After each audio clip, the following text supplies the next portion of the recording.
Saludos, buenos días, gracias a cada uno de nuestros oyentes por permanecer en la sintonía con la Z101. Saludos a la alta gerencia de esta emisora, don Bienvenido, doña Isabel, don Bienchi, que siempre ponen a la disposición del pueblo dominicano esta estación con los objetivos de informar, orientar y educar al pueblo dominicano. Lunes urológico, el doctor Pablo Mateo. Buenos días, doctor. Muy buenos días. Primero que todo, como siempre, agradecer a Dios que nos permite levantarnos. Gracias a don Bienvenido Rodríguez y a su familia que nos permite llegar a todos ustedes cada lunes con noticias de último minuto dentro del área de la urología. Vamos a dar inicio a nuestro lunes urológico de la receta médica Z101.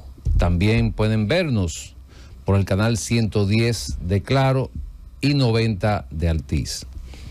Iniciamos nuestro tip urológico de la semana. Si tienes 6 amigos, uno de ellos va a tener cáncer de próstata. Por esa razón, le dejamos algunos datos importantes que deben saber. El cáncer de próstata es el más frecuente en hombres. El cáncer de próstata es la principal causa de muerte por cáncer en hombres. El cáncer de próstata no da síntomas, por lo que tienes que evaluarte a partir de los 40 años de edad. Y si ya tienes cáncer de próstata, existe tratamiento tanto para el cáncer localizado como para el cáncer avanzado. Ante la duda, visite a su urólogo o a su uróloga. Y continuando, quiero externar mis felicitaciones, mi gratitud, como siempre, a la directiva de la Sociedad Dominicana de Urología y a ese equipo, doctor Miguel Sánchez Cava, su presidente, al doctor Eric Grullón y al doctor Francisco Jiménez Capellán, quienes formaban el equipo de negociación. Y bueno, lograron algo, un trabajo que de verdad hay que valorarlo, y nosotros como urólogos pues agradecemos esta parte. Lograron que se aprobara, ya fue aprobado la resolución número 581-03 relativa a la revisión de la estructura y contenido del Plan Básico de Salud. Entre la propuesta aprobada en urología se encuentran nuevas vías de abordaje, nuevos procedimientos y nuevos medios diagnósticos. Esto constituye un hito trascendental en la mejora de los beneficios de los afiliados. Estas propuestas que fueron aprobadas fueron elaboradas a partir del trabajo realizado junto al Colegio Médico Dominicano y a las sociedades especializadas, en este caso la Sociedad Dominicana de Urología. La incorporación de estas propuestas tiene un impacto de más de 2.500 millones de pesos anuales.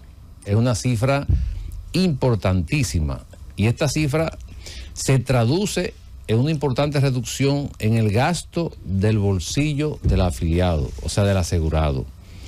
O sea, en términos general, esto va a beneficiar a toda la población. Así que extiendo una felicitación, un gran elogio a esa directiva de la Sociedad Dominicana de Urología, al doctor Eric Grullón y al doctor Francisco Jiménez Capellán, que eran los que formaban ese comité de negociación.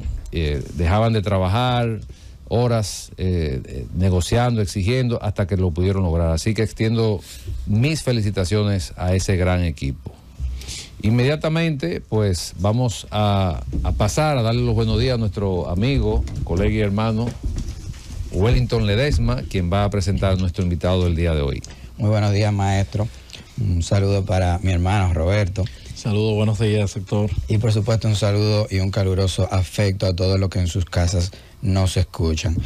Agregar brevemente a ese comentario, es un triunfo de la Sociedad Dominicana de Urología y todos los urólogos dominicanos, que impacta directamente y beneficia al afiliado, como usted dijo, de una manera sin precedentes, porque ahora ellos tienen acceso a la urología que usted siempre pregona de vanguardia, gracias a ese esfuerzo de esos colegas. No, y que tenemos décadas detrás de esto, y yo creo que es algo para celebrar, que yo, o sea, hice tanto énfasis y lo repetí varias veces, porque la mayor parte de la población, lo más probable es que no sabe, no entiende la dimensión del beneficio que esto va a aportar a la ciudadanía. Así es. Bueno, y hoy vamos a estar hablando de algunos de esos procedimientos laparoscópicos mínimo invasivos que anteriormente había que hacerle incisiones grandes a la persona. Anteriormente no, incluso ahora, pero gracias a esta negociación y a este logro, ahora las personas van a poder tener acceso a ese tipo de medicina moderna y de vanguardia. Y bueno, pasamos entonces a presentar a mi querido hermano, cirujano urólogo, doctor José David Paredes. Él nos estará hablando del tratamiento. La semana pasada teníamos al doctor Oscar Reyes hablando de enfermedad litiásica, los cálculos renales, y hoy vamos a hablar de ese tratamiento mínimo invasivo con un especialista en el área. Que no dio tiempo de tratar ese tema, y por eso pues invitamos al doctor José David Paredes para que nos hable de los tratamientos, ¿verdad? Así es, el doctor José David Paredes está en el Centro Metropolitano, eso es en la autopista Duarte, además en la Torre Pereira y en la Abel González de la Independencia. Muy buenos días, querido hermano. Muy buenos días a todos, gracias por esa presentación. Saludo a Roberto, al doctor Pablo Mateo y a mi hermano, gracias por la presentación, Wellington Ledesma. Bueno, en el día de hoy tenemos como tema el tratamiento alternativo para la litiasis renal, los litos urinarios, y realmente tenemos que hacer un énfasis en esos cambios metabólicos o las indicaciones de hacer una evaluación precisa en cada paciente, personalizada, para dar un tratamiento ideal, un tratamiento personalizado, individualizado a cada paciente.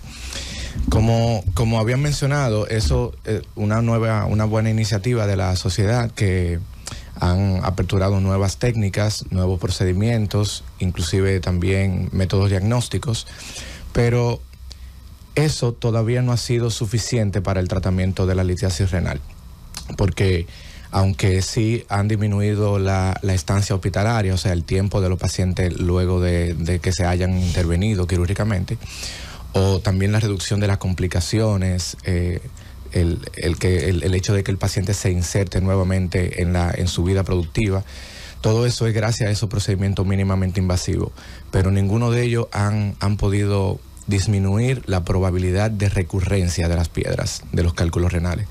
Y me gustaría un poquito hablar sobre eso, de cómo podemos prevenir la recurrencia o disminuir la recurrencia de los cálculos renales. O sea, doctor, usted lo que quiere decir que independientemente del tratamiento que se haga con un cálculo, una piedra, una litiasis, la recurrencia no ha variado esa estadística, ese número de... Para nada, para nada. De hecho, las estadísticas con temas de la recurrencia de litiasis o formación de piedra siguen siendo las mismas desde cuando abríamos los pacientes para sacar una pequeña piedra del riñón, o cuando ya simplemente con litotripsia extracorpórea o con láser podemos destruir la piedra.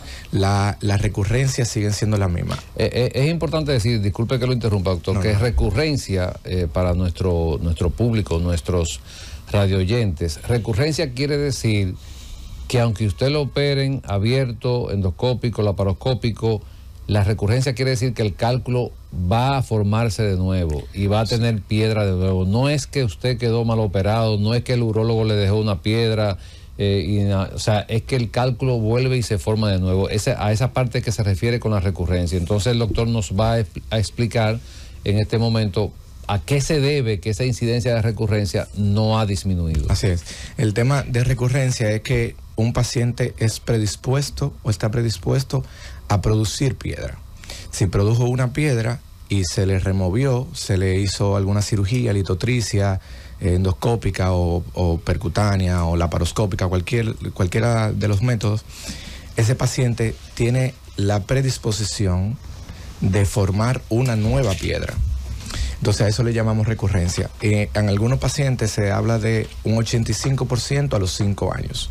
Es alta. Bastante alta. O sea, hay pacientes que son predispuestos a producir piedra. Y la mayoría de estos son los que tienen alteraciones metabólicas. Anteriormente se creía, por ejemplo, que los cálculos por su composición, la mayoría son de calcio, los oxalatos de calcio, y limitábamos mucho a los pacientes de que no ingieran leche, lácteos, queso, pero se ha demostrado recientemente que realmente hacer ese cambio en el hábito del paciente no ha dado con la disminución de esa nueva formación de piedra.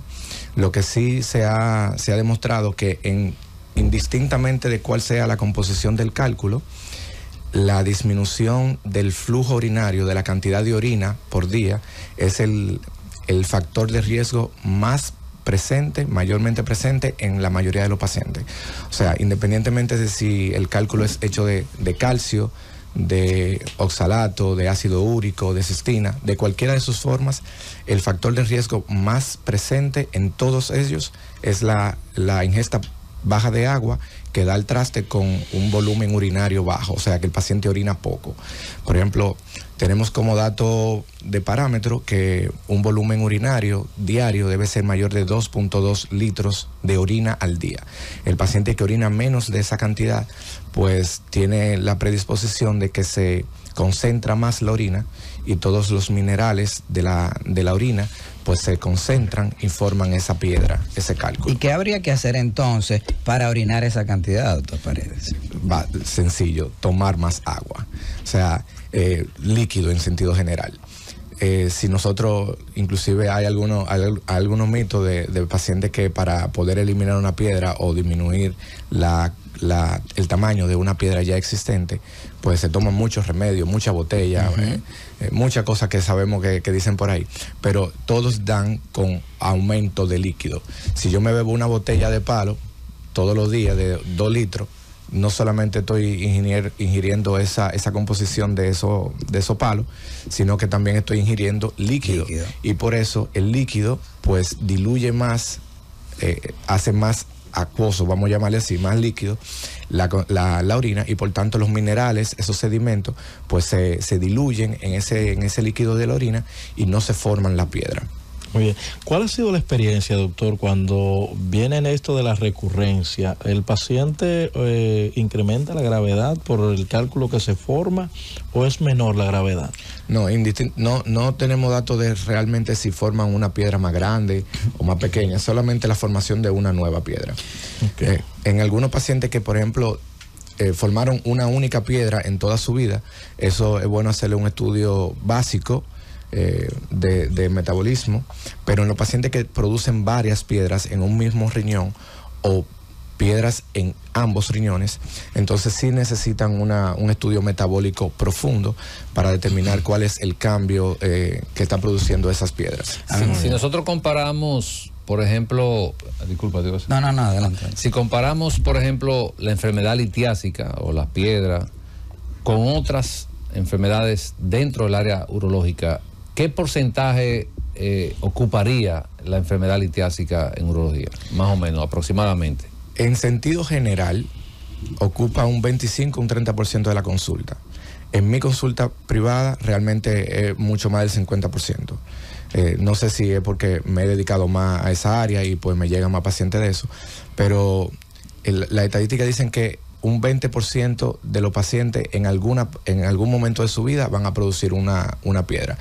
Que nos dé síntomas, que dé algún problema urinario o de la vía urinaria del riñón, no siempre, porque la idiosincrasia del riñón es a producir piedra. Todos los días, todos estamos produciendo piedra, pero a medida que tomamos líquido, entonces se diluye la orina y se expulsan microcristales, que son la formación de la piedra, y por eso no nos dan síntomas ni nos producen obstrucción, pero realmente siempre estamos produciendo piedras.